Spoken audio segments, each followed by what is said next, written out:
Welcome back, Duke fans. It's Jack and JD, and we're looking ahead to the first official game of the season. It's about time. We've had two exhibition games. We had Lincoln, we had Arizona State, and now we turn to the first real game of the season with Maine. But before we talk about that matchup, I had a cool experience. Was able to go down to Cameron, watch them practice in person. You were in hallowed grounds? Hallowed grounds, yeah. And I think, we'll spend a couple minutes here, talk about that. Then we'll get into Maine for, a brief period. And then move into our thoughts about Duke. So, JD, first off, before you ask me anything about, practice, I want to say it was pretty fun to just look around the court and see, former Duke players, recent former Duke players, Justin Robinson, Theo John. I know Jace McCain didn't play for Duke, but he's still around, after Jared went to the NBA. So I thought that was pretty cool. And just being there on a non-game day, getting to see Cameron in a different light was an awesome experience. Where were you sitting? So they had us non-VIP people in the upper deck of Cameron, if you will. And, I was in the middle, near the center of the court, probably middle, about 8 rows up. There was probably only 8 to 12 rows up after me. So it was a great vantage point to watch Duke practice. They did a lot of different things, from working on, 5-on-0, where they would, have a shot go up and then try to transition quickly, rebound or a made shot, try to get out. Which was something I noticed going back through the film. Like Proctor, when he gets a rebound, or Foster, they're looking to push, which I think is a good sign for this team as they look to play fast. And then, the lineups, they mixed and matched. But what they start with? They started with the same lineup that started against Arizona State, with Foster, Proctor, Flagg, Knipple, and Malawach. And I think, as we said, we thought that could be the lineup that they get to by the end of the year, and they got to it a lot quicker than maybe we thought. Yeah. So, with that being said, other insights from practice, Mason Gillis, always knew he was a good shooter, but seeing him in person, he's an amazing shooter. And not only is he an amazing shooter, but he is clearly one of the leaders of the team. I think he was on the blue team if the other 5 were on the white team, right? And he was clearly the guy leading his team, bringing everybody into huddle, telling guys where to go. He was the voice you heard the most during practice, among the players. You need those glue guys. Gotta have them. And, speaking of glue guys, Sion James, I thought, looked really good in practice. He's a guy who, we asked a lot of questions about who's going to be the third point guard. We were hoping they would bring in another guard, and it turns out they did. It just, Sion James is the guy. And we maybe didn't. I didn't know. I mean, he came from Tulane. I didn't watch any Tulane basketball the past couple of years, but he certainly is a guy who can, bring the ball up, get the guys into position, and run the offense when, Proctor and Foster aren't on the court.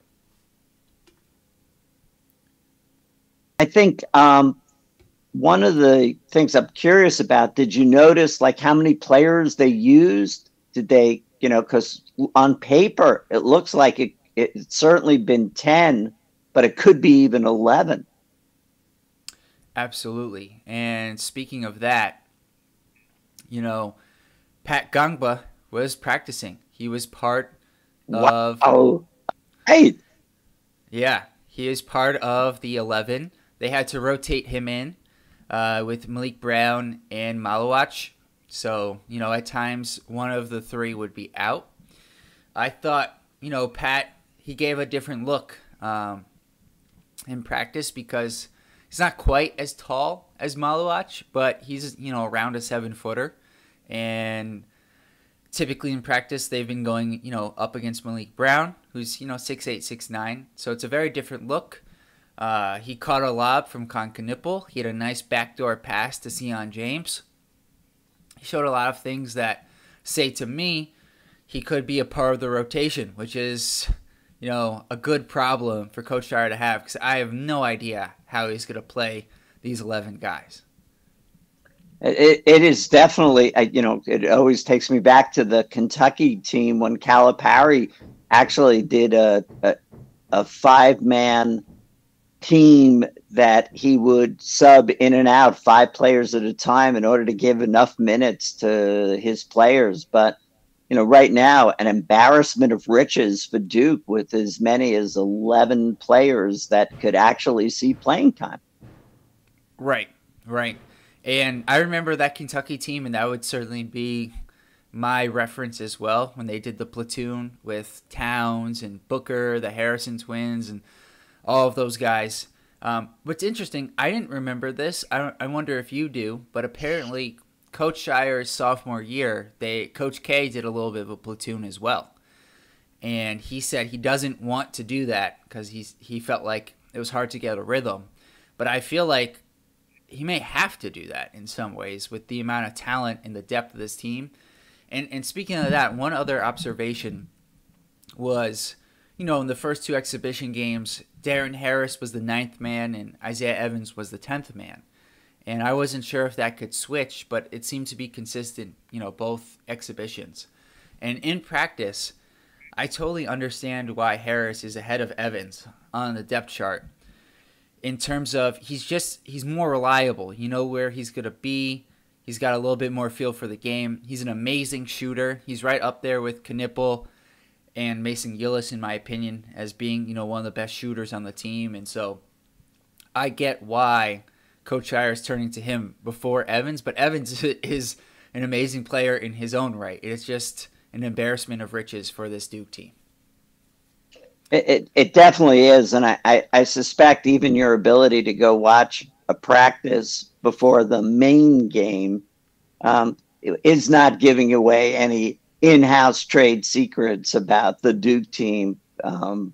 They're so stacked, and if we're able to watch the exhibition games, you probably learned a lot more than going to the practice where maybe they try a couple of things, but overall, this team is absolutely loaded. And I have to say, one of the things I'm looking forward to is K2 out on the wing, historically being one of those 3-point shooters that Duke had going all the way, for me, going back to Trey Langdon, the Alaskan assassin, through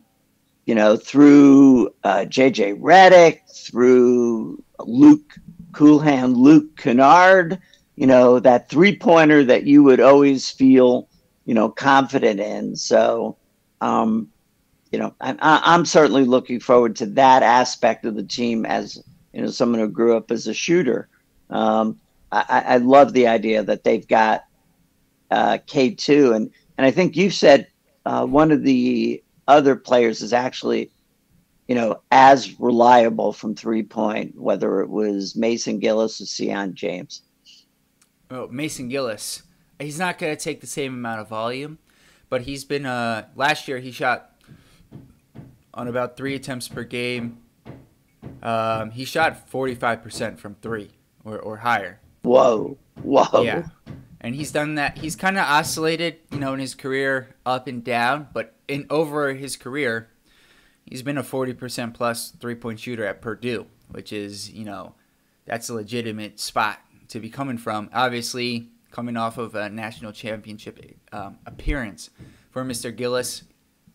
And he's a great shooter. And by the way, so is Darren Harris. I think he's right up there. I don't think he'll get the playing time, but he's certainly, in that group. Let's turn, our focus to this matchup with Maine. And, Maine, they went 15-17. They're led by Coach Chris Markwood. And look, they were picked to finish 4th in the America East this season. So there are some high expectations. they did lose their leading scorer from last year, Peter Filipowicz. I butchered that. I did it again. Easy for you to say. Yeah. He did score 14 points a game last year. He's at New Mexico State. They did bring back 4 guys who played double-digit minutes, including 3 guys in Kellen Tynes, Jaden Clayton, and AJ Lopez, who were their second, third, and fourth leading scorers from last season. They do have 4 guys who are 6'10", which is interesting. None of which, a couple of them transferred in. Some were part of the program, but no one averaged over 5 points a game. So while they do have size, I don't know if it's like a skilled size, but we'll have to see in the game with Duke coming up this Monday at 7 p.m., which is going to be a lot of fun, and I think it's going to be cool to see who is in the crowd as well. Absolutely. The big news this week was Cooper Flagg's brother, Ace, declared that he's going to go to Maine and stay home. So a couple of little things here. First of all, Cooper and Ace's mom, Kelly, played for Maine in 1999. And she was one of the captains.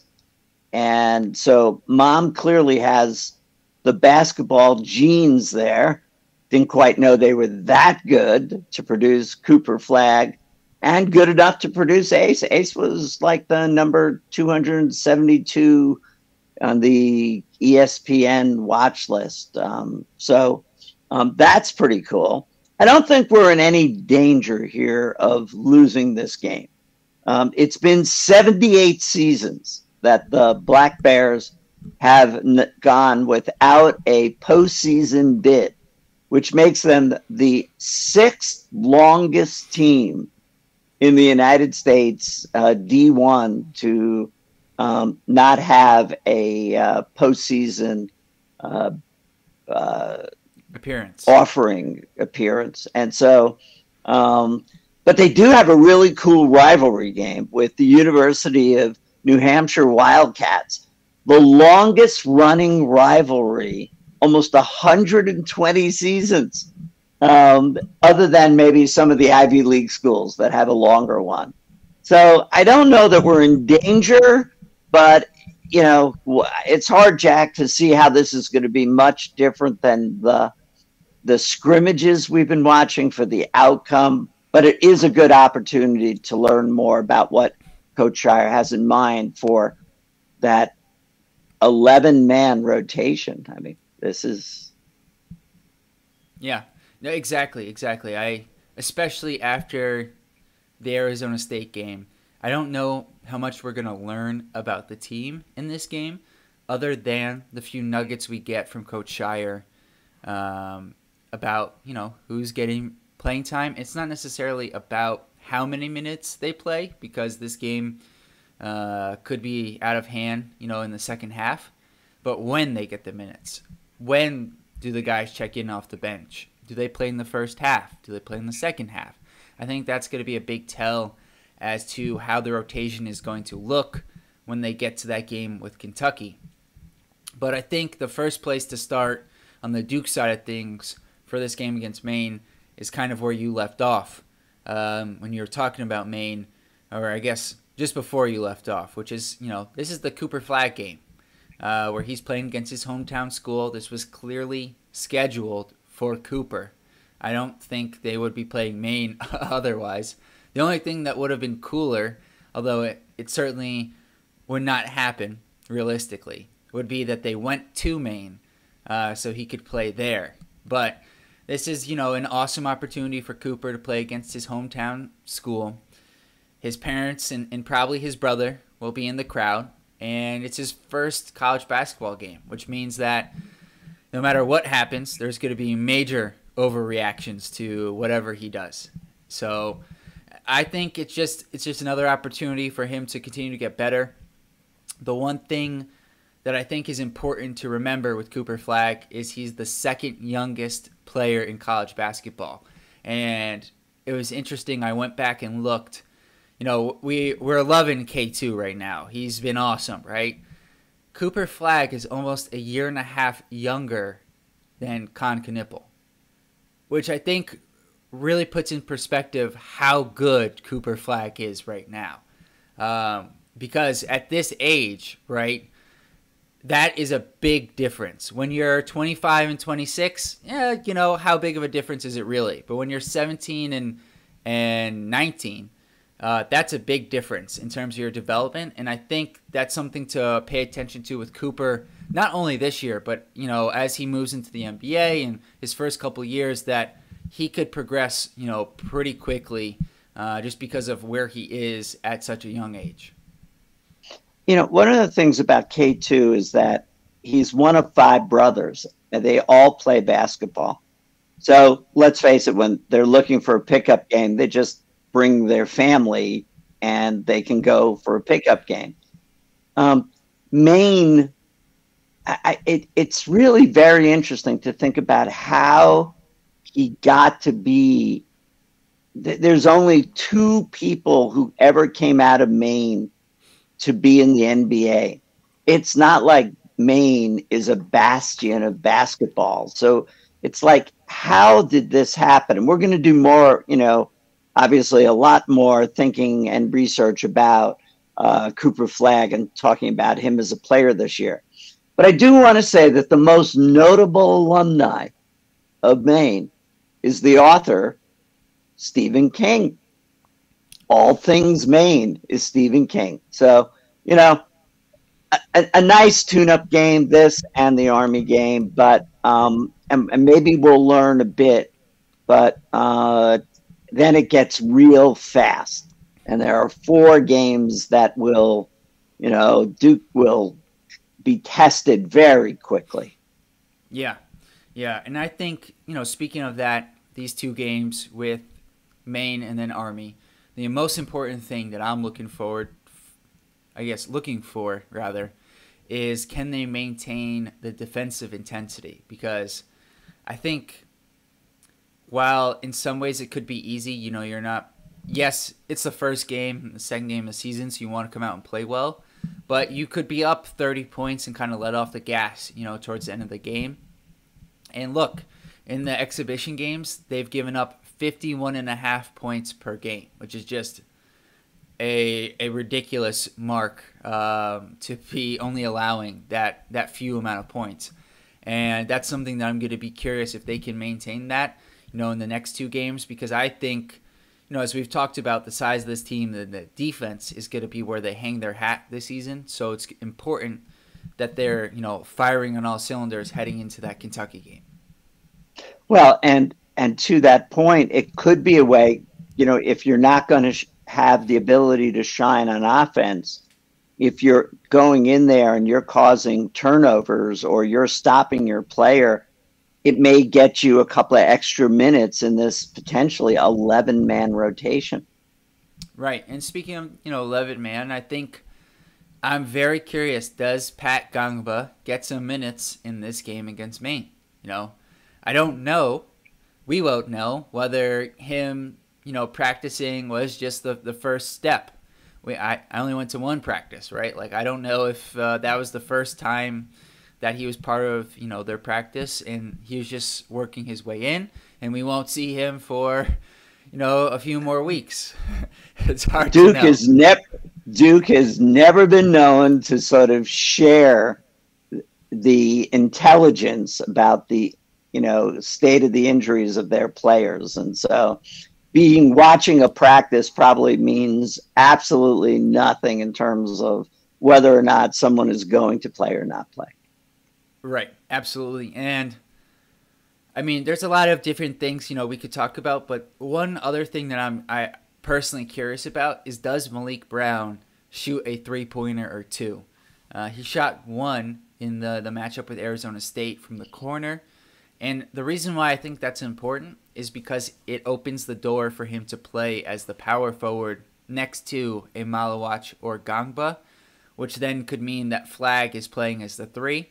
Yes, the 3-point shooting isn't as good if that's your lineup, but I guess if you've got Con Knipple out there and Caleb Foster, you're okay.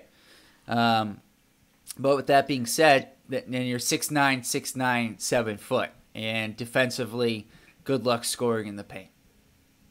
Well, and in the exhibition, the last exhibition game in the second half, how many threes did they put up by how many different players? So it clearly that is there is a license to shoot threes for almost anyone that's open. So they're going to be exciting on both ends of the court.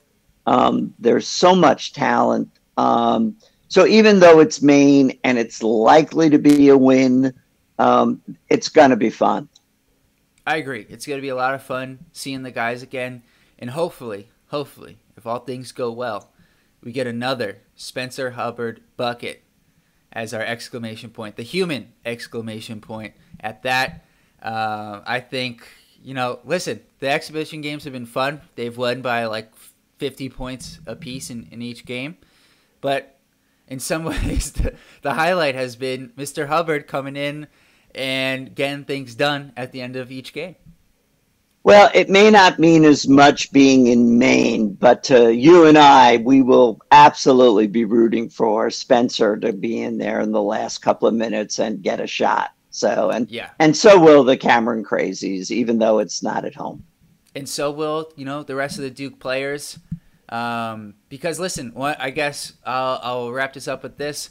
During practice, Spencer Hubbard was one of the guys, constantly cheering, clapping, yelling out things to his teammates. Like, you could hear his voice as well, which I think, says a lot about why his teammates react to him the way that they do, because he's just a great guy to have around on the team, gives him great looks in practice, and he's a guy who, is a lot of fun to root for. So with that, we'll see you guys next time we'll give you our reaction after the game, so probably around 9:15 on November 4th, that Monday.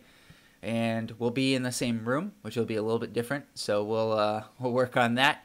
But with that being said, we'll see you guys next time. If you're new, subscribe to the channel, like this video, leave a comment below, share it with a friend, all that great stuff. It helps us grow.